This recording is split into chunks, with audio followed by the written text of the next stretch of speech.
Global dominance by the 1980s, the brand had transcended national boundaries. They opened factories worldwide, adapted designs for different markets, and competed successfully against emerging rivals. Competitors emerged from Germany, Japan, Britain, and America.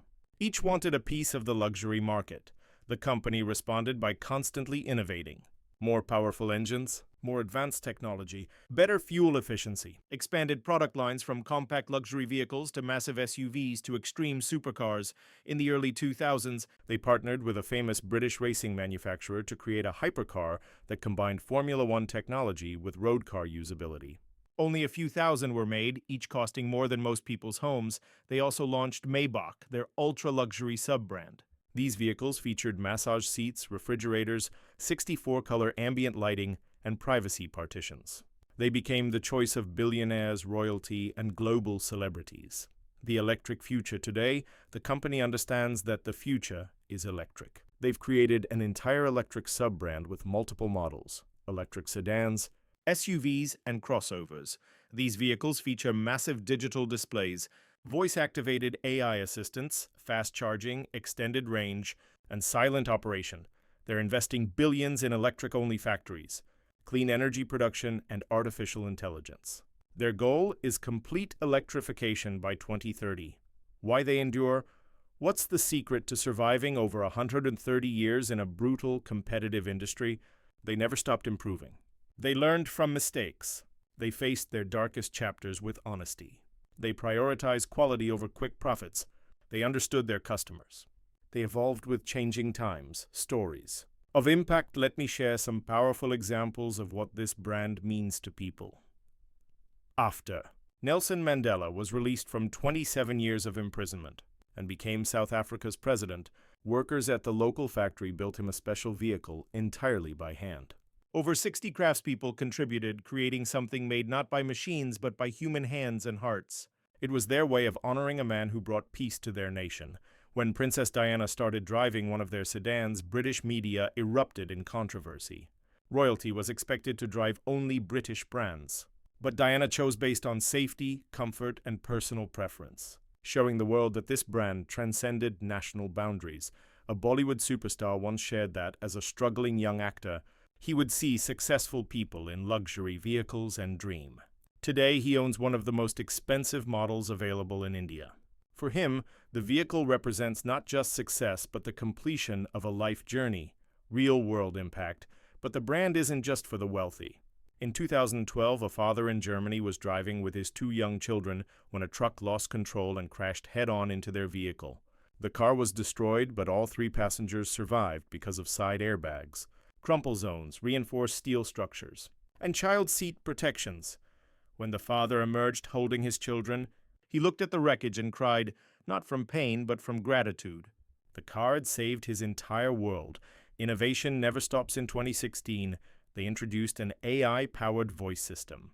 Now you can say, "I'm cold," and the car adjusts the temperature. Find the nearest charging station, and it guides you there, but they're not stopping at smart cars. They're investing in flying vehicle partnerships, fully autonomous driving systems, biometric seats that monitor stress levels, zero-carbon factories, and windshields that can project entertainment. They're creating vehicles that feel less like transportation and more like personal spacecraft. The symbol, the three-pointed star inside a circle, is one of the world's most recognized symbols. But what does it represent? Three domains: land, air, and sea. The founders envisioned their engines powering vehicles on roads, aircraft in the sky, and boats on water. It wasn't just a logo. It was a promise of limitless ambition. Today, they make luxury automobiles, partner in aviation projects, and produce marine engines. That tiny star represents a massive vision, the numbers let's talk scale. The parent company is one of the richest and most respected corporations globally. Their brand value exceeds $60 billion. Annual revenue approaches $165 billion.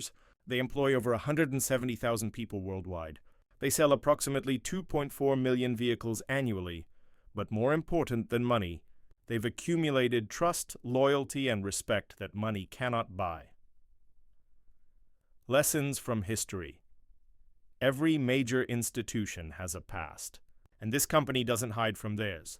They accept responsibility, apologize, educate, and memorialize. Their message is clear: Success means nothing without humanity and ethical responsibility. Some of their most powerful statements include excellence or nothing. Safety isn't just technology. It's responsibility. Luxury isn't about price. It's about emotion. We don't sell vehicles. We create experiences, the felt. The most expensive vehicle. Ever in May 2022, they sold an ultra-rare 1955 racing coupe for $143 million, making it the most expensive automobile ever sold in human history. Why such a price? Because it wasn't just a vehicle.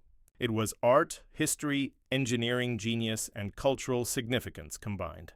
Only two were ever made, making it essentially priceless. The final chapter. So what have we learned from this extraordinary journey? Dreams matter. Bertha's courage proved that belief can overcome skepticism. Innovation requires persistence.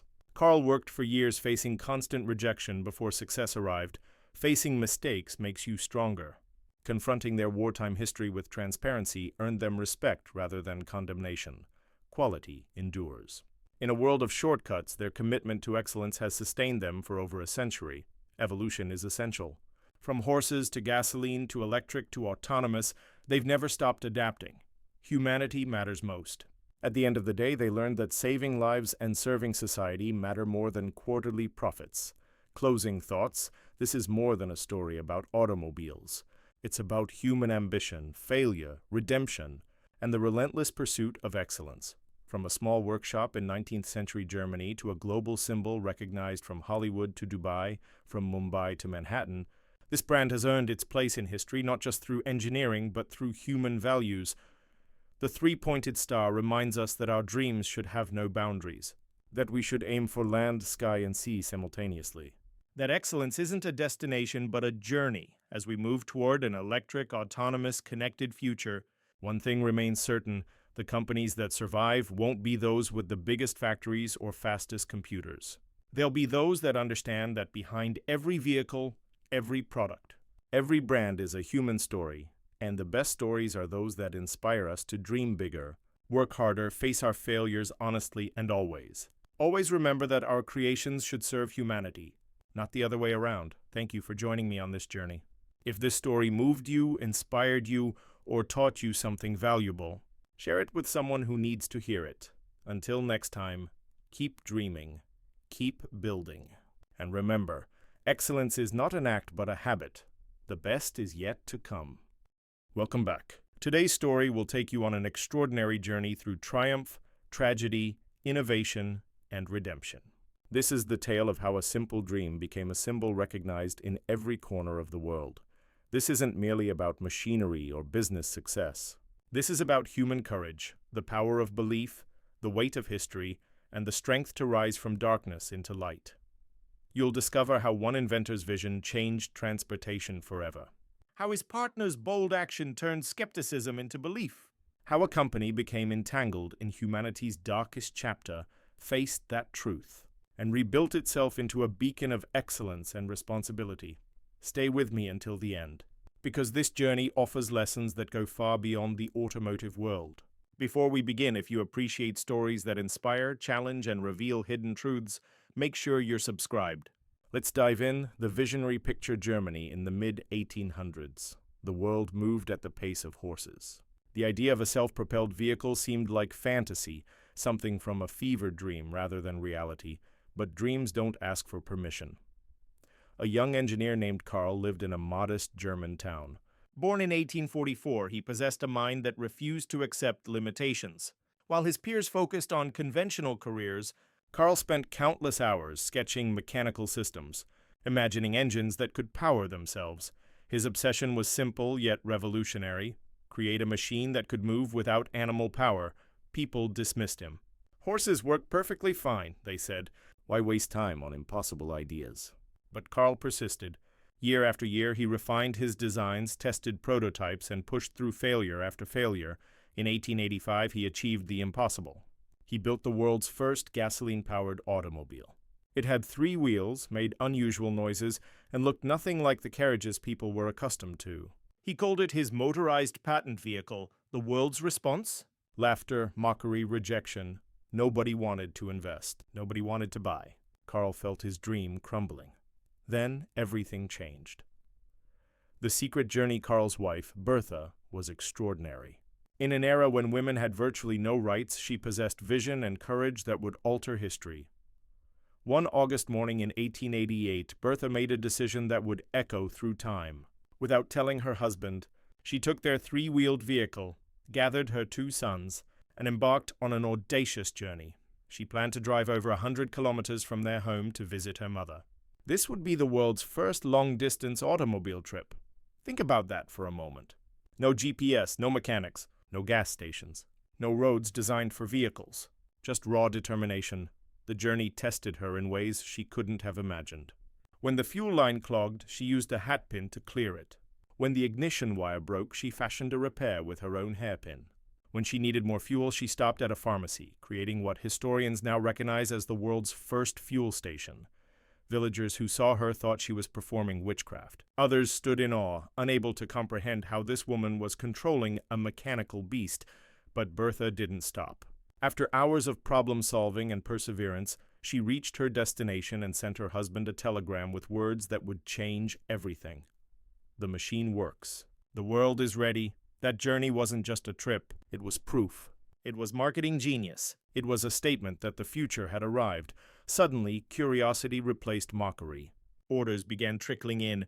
What started in a small workshop was now becoming something much bigger. The rival genius while Karl worked in one region.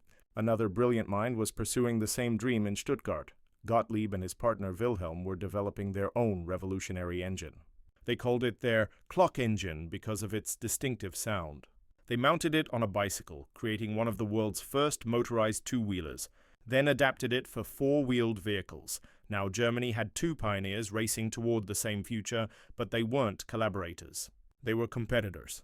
Each had their own company, their own philosophy, their own designs. This rivalry would continue for decades. The name that changed everything. The story takes an interesting turn here.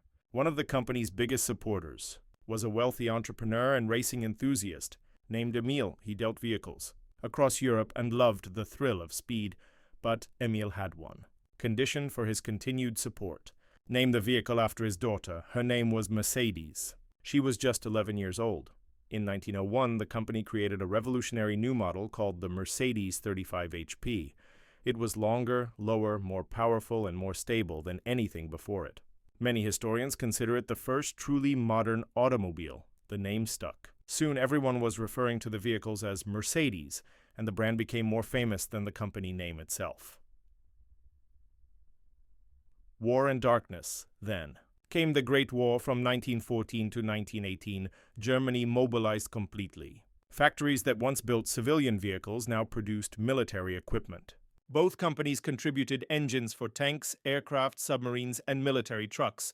When the war ended, Germany lay in ruins. The economy collapsed. Both automotive companies struggled to survive. In 1926, they merged. The combination brought together Karl's legacy, Gottlieb's engineering, and the Mercedes brand. Together, they would conquer global markets. Throughout the late 1920s and early 1930s, the company thrived, creating vehicles that symbolized quality, innovation, and luxury. But then came the darkest chapter. Facing the truth in the 1930s, a dictator rose to power with promises to restore Germany's greatness. His government needed vehicles, engines, and industrial capacity. The company became a key supplier. They built military trucks, aircraft engines, and armored vehicles. The dictator himself was frequently photographed in one of their massive bulletproof luxury sedans, but the horror goes deeper. During the war years, like many German industrial companies, they used forced labor. Over 40,000 prisoners, captured civilians, and persecuted people were forced to work in brutal conditions in their factories. This is the painful truth that cannot be erased or minimized. When the war ended and the full scope of atrocities became clear, the company faced a choice: hide from history or confront it head-on. They chose confrontation. They opened their archives. They apologized publicly. They paid compensation to survivors. They built memorials. They made their dark history part of employee education. They taught the world an essential lesson. True greatness requires facing uncomfortable truths with humility and responsibility. Rising from ruins, post-war Germany was devastated. Cities were rubble. Infrastructure was destroyed. People had nothing, but the company began rebuilding. They used whatever materials they could salvage and started producing small vehicles, vans, and buses. In 1954, they unveiled something spectacular, a sports car with doors that opened upward like bird wings. The 300 SL Gullwing became an instant icon and announced to the world that German engineering had returned. From there, the momentum never stopped. The safety revolution, while competitors focused on speed and styling, this company asked a different question. What if automobiles could save lives? They pioneered crumple zones that absorbed impact energy during crashes. They promoted seatbelt use when most people ignored them. They introduced airbag systems as standard equipment. They developed anti-lock braking systems that kept vehicles controllable during emergency stops. Their reputation became clear. If you want the safest vehicle, this is your choice. Symbol of success. In the 1970s, they launched their flagship S-Class. This wasn't just transportation. It was a statement. Soft leather, wood trim, whisper-quiet cabins, advanced technology, and smooth power delivery